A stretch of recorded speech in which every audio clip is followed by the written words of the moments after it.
Continuation of number 737 and 738 Laws of Nature.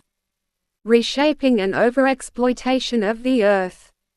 BD0739 from January 9, 1939, taken from book number 15. Therefore, hear the voice from above.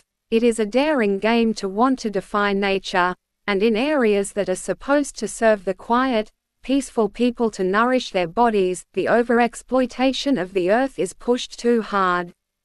In such areas, immature nature spirits must be released in vast numbers, which will now also express themselves, and their activity will by no means remain hidden from the environment, but the eruptions of the Earth's interior will prepare themselves, which are precisely the activity of such released nature spirits. Only those people can understand such a process who try to imagine what tremendous activity must develop when the rigid form, which harbors spiritual substances within itself, is suddenly released, and all spiritual substances, which can never remain inactive, now enter into full activity. That this activity must now somehow express itself.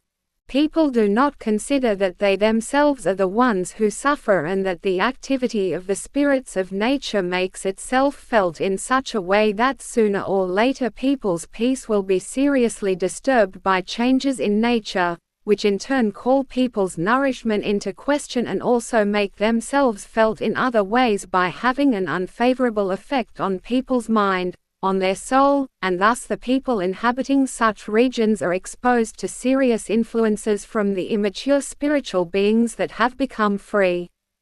Only a spiritually advanced person can truly recognize and judge this.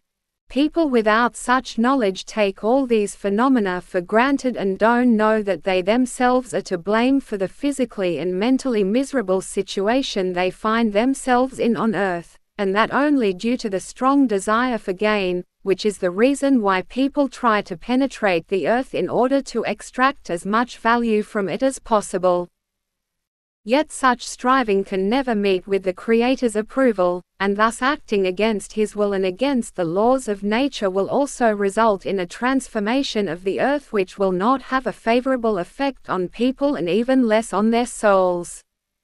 For man should not fight against the laws of nature if he does not want to suffer damage to body and soul. Amen.